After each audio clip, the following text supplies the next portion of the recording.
there's a particular feeling that doesn't get named very often. It isn't panic. It isn't sadness.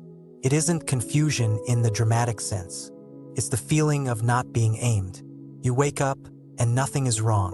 Your life still works. Your responsibilities are manageable. You're functioning, but you're not pointed anywhere. And that absence of direction can feel strangely unsettling. Not because you're lost, but because you're used to being pulled. Most people have experienced being lost before. Being lost comes with urgency. You know something is missing. You know you need answers. You know you're searching. But being unnamed is different. You're not searching. You're not even asking the big questions. You're just here. And that can feel uncomfortable in a quiet way. Because we're taught that life should feel oriented. That we should have a sense of where we're going. Even if the destination is vague, there's usually some forward pull. A sense that today is leading to something else. When that pull disappears, people often assume something is wrong. But often, nothing is. You're just no longer being aimed. This usually shows up in ordinary moments. You finish a task and don't immediately reach for the next one. You complete a day and don't feel the need to evaluate it. You make decisions, but they don't feel like steps. They feel like responses.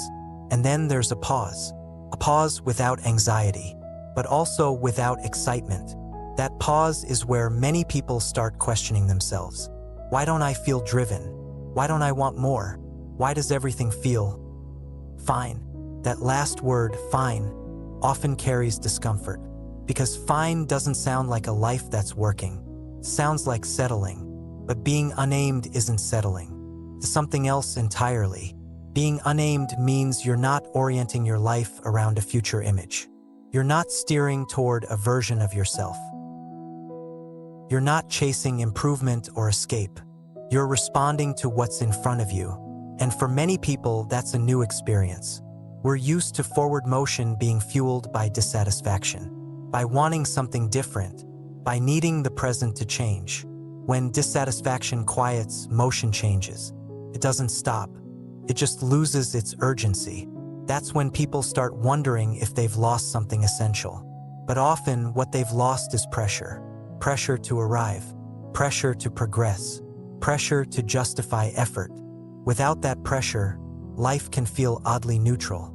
And neutrality gets misinterpreted. People say things like, I feel stuck, but I'm not unhappy. I don't know what I want anymore. I'm not depressed, just not driven. Those statements don't describe being lost. They describe being unnamed. And being unnamed is not a problem to fix. It's a state to recognize.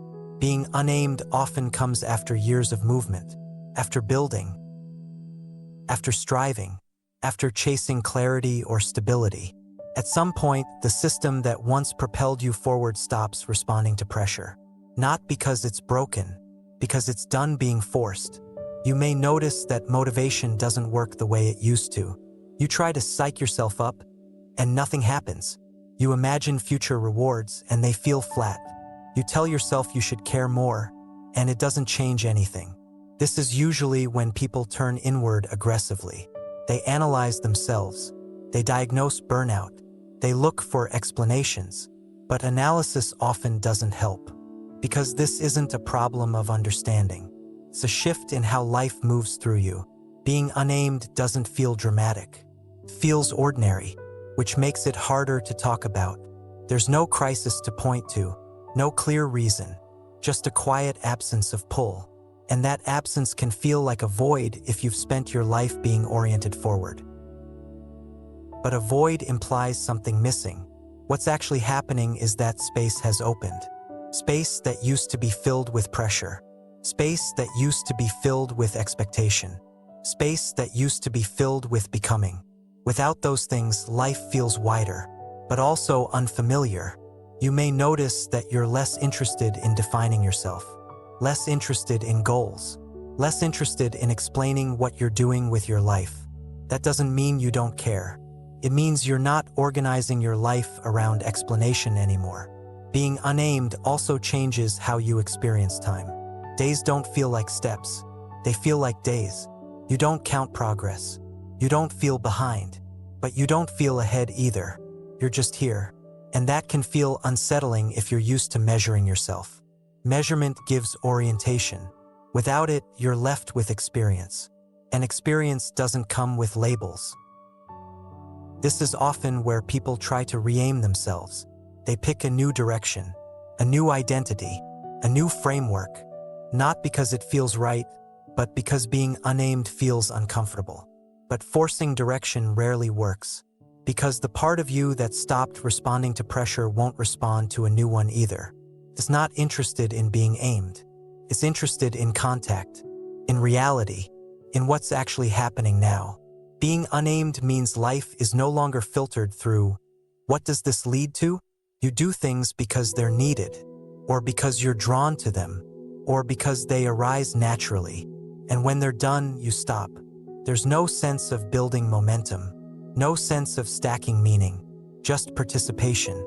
This can feel strangely grounding, even if it's not exciting, even if it's not inspiring. Feels real, and real is often quieter than we expect. Being unaimed also softens how you relate to uncertainty. Uncertainty doesn't need to be resolved. You're not waiting for clarity before living. You're living without clarity.